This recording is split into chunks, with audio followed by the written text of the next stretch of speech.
Hello, my name is Tony.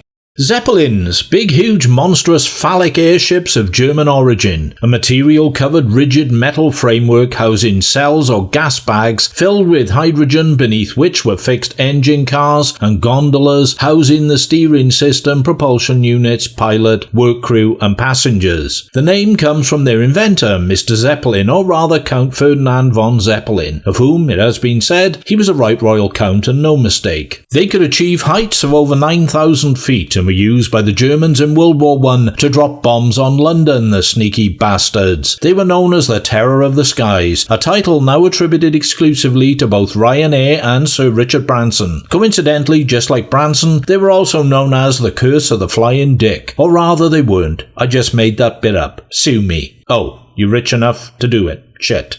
Anyway, standard ground fire of the time anti-aircraft guns didn't do a great deal to damage them, until some genius realised that hydrogen was an unstable and highly flammable gas, and if you used an incendiary projectile, the whole fucking shebang exploded in a cataclysmic ball of flame. Took a few years into the Great War before someone picked up on this. Further proof that military intelligence is a misnomer and then some. Basic fucking chemistry, nature of the beast. Flammable shit will catch fire. What it does. Even after the war, airship production remained a major German industry until the biggest ever Zeppelin, the Hindenburg, was manufactured and undertook a transatlantic flight to the US. Now, a fatal flaw in the execution of this flight killed the Zeppelin industry stone cold dead, along with 35 passengers and crew. The Hindenburg was designed to use non-flammable helium, but the only country to manufacture and control supply of the gas was America, which refused to allow its export. So, common or garden, burn like a motherfucker with a kerosene crack pipe, hydrogen was used. If you don't already know, you can probably guess where this is headed. On 6th of May 1937, while attempting to land at Lakehurst Air Base in New Jersey, the Hindenburg spontaneously burst into flames, and in seconds the whole structure was engulfed and incinerated and crashed to the ground. This is where the term crash and burn hails from, even though it was sequentially more burn and crash at the time. A minor detail. Whoever said there is no such thing as bad publicity was so fucking wrong. The Germans became less keen on Zeppelins, as did the rest of the world. Air transport that runs a higher than average risk of barbecuing the ass of the average passenger to a pile of smouldering ash might conceivably struggle to maintain mass popularity, so production rapidly ended. Maybe the manufacturers of the US space shuttle should reflect on this. Much later on, Keith Moon, drummer with The Who and substance-fueled Nut Bar, jested that a proposed supergroup comprised of Jimmy Page, Robert Plant, John Paul Jones and John Bonham would go down like a Led Zeppelin. Led Zeppelin became the name of the band, and they were a bigger global success than the German airship industry. And a little after that, in 1971, a war film called Zeppelin was released in theatres, and that's why you're here, pilgrims. So anyone thinking this might have been something to do with Led Zeppelin the band, you are A, wrong, and B, not very fucking bright. Go to the CBeebies channel or something. Meanwhile, the rest of us will get on with the business at hand. I was approximately 12 when I caught the trailer for Zeppelin, and around 14 when I actually got to see it. It took about 2 years for new movies to reach the provincial cinemas, being rolled out in metropolitan areas first. If it was a really successful film, it ran for longer in the cities and took even longer to get to the sticks. Zeppelin wasn't a box office blockbuster, but by all accounts it did okay. Critics for the most part didn't like it massively, but let's not concern ourselves unduly with that. Even at the tender age of 12, I knew that movie trailers were designed to sucker you in by rapidly drip-feeding snippets of the best bits or key moments of the film they were promoting. Despite being aware of this, I resolved that Zeppelin was a movie I would definitely be seeing whenever it penetrated the dark Welsh interior. And so it was, and so I did. Was I disappointed? Somewhat, but not entirely. Zeppelin is, unsurprisingly, about a Zeppelin. The title is a big clue. It's World War I and Zeppelins are drifting over London dropping bombs. The opening scenes are of a night raid, and out of all the major targets in the capital they could have gone for, they bomb a pub, the Black Rupert. This serves to reinforce belief in the sheer inhumanity of the Hun. Anyone who would blow up a public house is categorically evil beyond redemption, as every UK citizen should know. You've done it now, Fritz. Thinking about it though, anyone who calls their pub Rupert probably deserves to be bombed.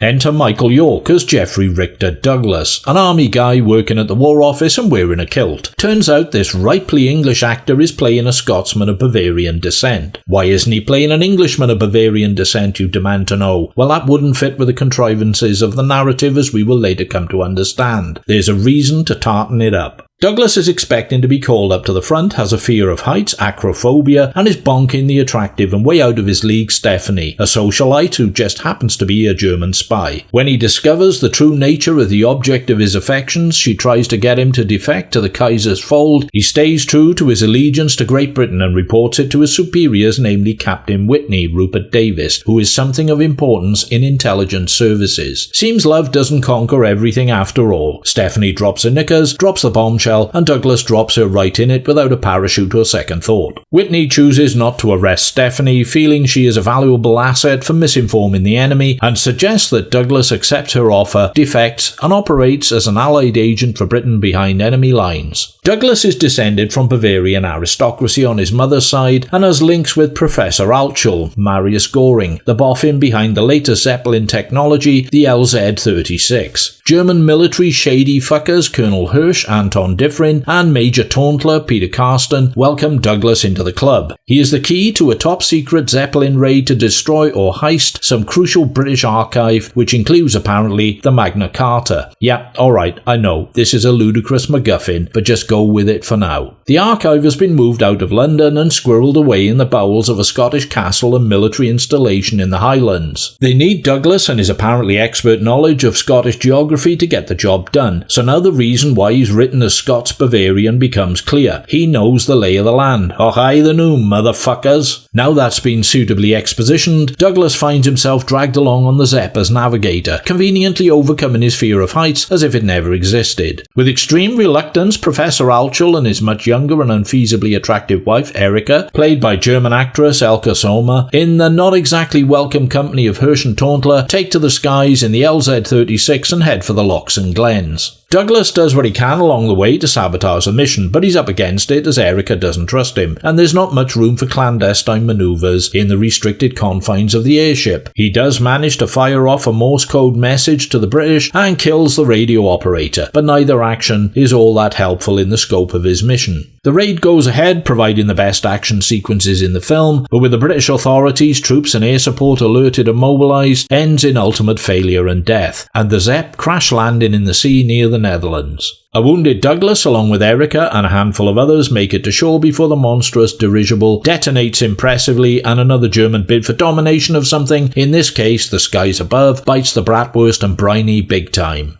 Let's address some things. Here there be gaffes and plot holes big enough to fly the Hindenburg through. The Magna Carta was not one document, but several, and was not a Bill of Rights or a constitution enshrined in law like America has, so if it were to be stolen or destroyed, the proposed disastrous effect on British morale would be negligible, if any at all. The flight performance of the Zeppelin, it is stressed, is codependent on the weight ratio of its cargo or something. Professor Altschul and Erika use this as an argument against taking on board surplus personnel, namely Douglas, one man. Yet when the Zepp docks with a boat to refuel in Norway, they take on a full squadron of German commandos complete with equipment. I'm no expert on weights measures and Zeppelins, but I think this weight gain would probably have ushered in an adverse effect. However, the truth is Zeppelins were designed to carry several tons of bombs, so what the hell was that all about? The use of weaponized mustard gas is anachronistic. The film is set in 1915, and one of the characters declares that mustard gas has been outlawed in warfare. It wasn't, in fact, utilized in the field until 1917, and its employment in battle banned shortly thereafter. Plus, I'm a bit skeptical regarding it being hauled around in handy-dandy oxygen cylinder tanks to be sprayed in people's faces. There's a lot more besides, but we're just going to move along. Zeppelin is an average war movie, the central attraction of which is the airship itself. That's the big hook. Not too many World War I films about Zeppelins out there, and although the model work and special effects are primitive by today's standards, they still make a decent fist of conveying some of the awe and magnitude of these massive airborne structures. You can see why, when people caught sight of these death-dealing monoliths scudding across the night sky, they shit their pants. The sheer scale and power of the Zeppelin is conveyed in the visuals to reasonably impressive effect. When the film was released, it provided audiences with some degree of spectacle. Michael York is an actor I could never take seriously in any role other than that of an eager but weak-chinned English milksop. He doesn't convince as a dashing and ruthless spy, and is too upper middle to cut it as an everyman making the best of a desperate situation. Plus, for a Scottish Bavarian guy, his cut-glass English accent seems a bit misjudged. Connery, Moore, Kane, or Lawrence Harvey would have worked infinitely better, but he's what we've got, and I guess he does the best he can. He runs around gamely and energetically during the raid in Scotland, and at least gets to whack the radio operator and throw his dead body off the Zepp. Elka Sommer as Erica seems a bit superfluous. She doesn't represent a romantic interest for Douglas. That was Stephanie the spy, who wasn't around for very long. Neither is she integral to the action in any meaningful way. It's as if the makers thought, hey, we need some eye candy here. Let's make it the trophy wife of the old professor guy and have her look all decorative in a fur coat or holding a clipboard. Apart from discovering Douglas is a British agent and choosing not to reveal his secret and sabotaging the radio, which no one is going to use again anyway, she has very little purpose in terms of the storyline. Token female in a token role. A shame, because there are many ways in which her presence could have been more positively utilised. The two villains of the piece, Hirsch and Tauntler, played by rent-a-crowd actors Diffrin and Karsten, are soldiers executing a nefarious plan of attack with ruthless single-mindedness, as opposed to the usual inherently evil enemy stereotypes. Of course, they're not Nazis, because those scum didn't materialise until the next World War the Germans decided to inflict on everyone, so there's no jackboot on the throat, infinitely cruel, fingernail-pulling sadism about them. The decision to use mustard gas is inhumane, sure, but as antagonists go, these guys are not your standard full-on butchering psychopaths, rather bad guys by simple default. The screenplay is by Arthur Rowe, a jobbing TV writer-producer for much of his career, with TV credits including Mission Impossible, The Girl from U.N.C.L.E., The Big Valley, The Bionic Woman, and Fantasy Island. Zeppelin is only one of 3 movie screenplays he penned, the other 2 being the Lee Van Cleef western The Magnificent Seven Ride in 1972, and an atrocious Donald Pleasance Peter Cushing Greek horror film The Devil's Men, or Land of the Minotaur, in 1976. He was a bit of a hack, so don't go expecting any dazzling dialogue or thoughtful intricate plotting. The decision to make Douglas acrophobic has no bearing on the narrative, as his fear of heights doesn't even slightly impede him in travelling aboard the Zeppelin. This isn't Jimmy Stewart in Vertigo. His phobia is not one that requires any personal struggle to overcome, nor does it add anything to the action. Impotent, pointless, unnecessary. But that's enough about my sex life. Score by Roy Budd is an identikit war movie combo of military drumming, horns and strings. Not his most inspired work, and in that respect it suits the film well enough. Belgian director Etienne Perrier did a great job on one of my all-time favourites, When Eight Bells Toll, and he handles the action sequences and pyrotechnics competently, but too often he lets the pace flag. Hamstrung by a story which embraces more than a few inconsistent, overly contrived, or irrelevant elements, his grip seems less tight than it should be. Let's face it, boys' own type war movie adventure entertainment like Where Eagles Dare, The Dirty Dozen, Guns and Navarone, The Great Escape need to shift the pace along a tad with lots happening on the big silver thing out front. That way the plot and any problems it might have become less than secondary concerns, fading into the background. When heels drag, the rot sets in. Best keep it moving. Zeppelin doesn't quite pull it off, and attention either wanders or fixes on the more absurd elements.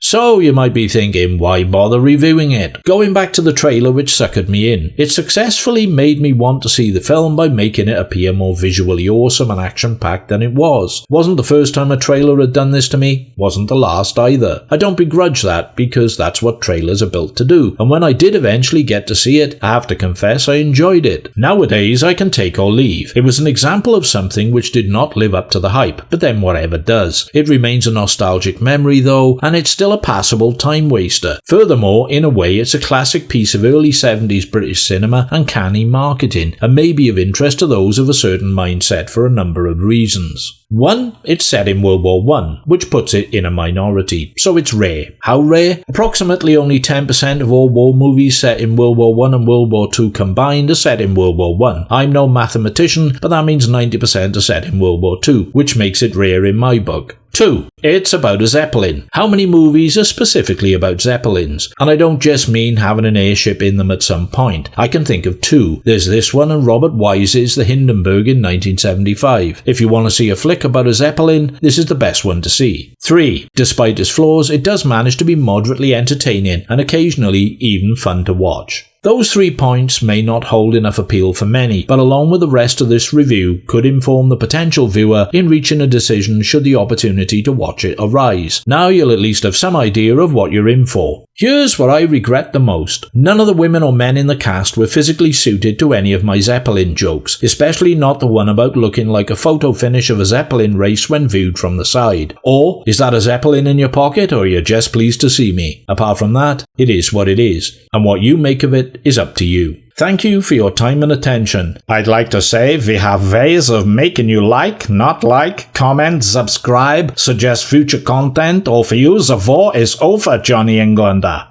But I can't, because we don't. Meanwhile, here is a song called Headache Central. The riff sounds a bit like...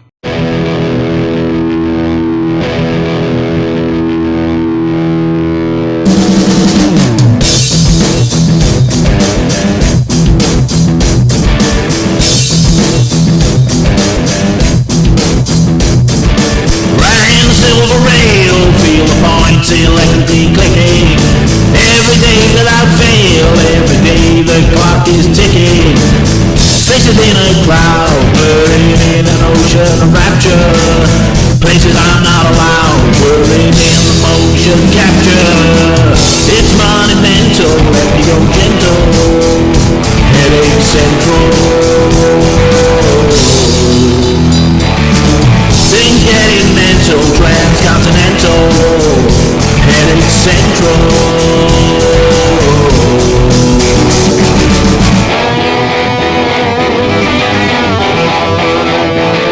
Taking my head apart, burning cells and nervily dying. Arrows right to the heart, every day the time is flying. Faces on a wall, beaming with the zeal of travel. Places I can recall, threads that are real and the gravel.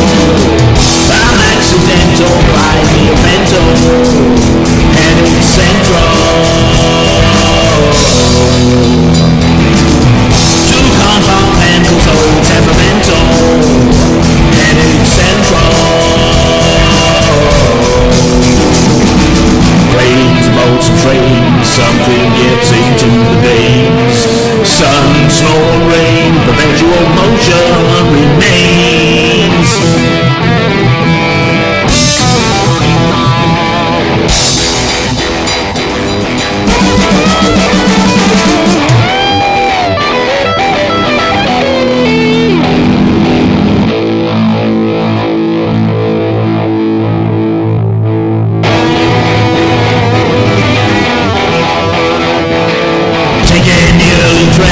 With a heart magnetically breaking, pulls me once again to the same mistakes I'm making.